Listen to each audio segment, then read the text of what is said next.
Welcome back, this is Chris with Wildflower Landscape.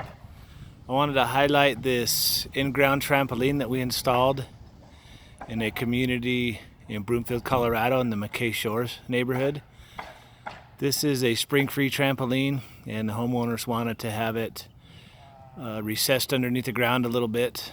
And so basically what we did is we dug a hole the size of the dimensions, and then we used a gabion wire box system as a retaining wall around the edges. It's a hollow boxes of basically a wire box, and you fill them up with stone, and you put that around all the framing on the outside. You stack them and wire them together, and that acts as a retaining wall.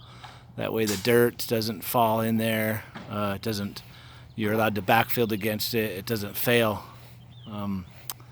We filled those gabion wire boxes up with 2 to 4 inch cobblestone.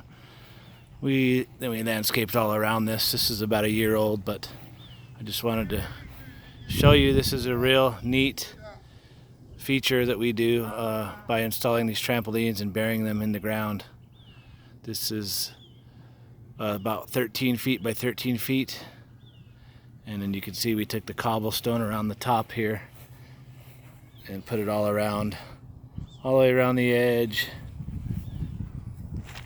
Try to get a shot down here potentially of the gabion basket.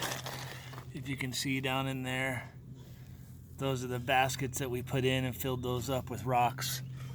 Then down below here we filled this whole bottom with rock and then put a drain in there that drains out this way into the lawn area. That way there's no standing water. The homeowner's real happy with it. Obviously the netting around it makes it safe, but some trampolines don't have the netting around it, so when you can bury them underneath the ground, it makes it a lot safer for the people jumping on the trampoline.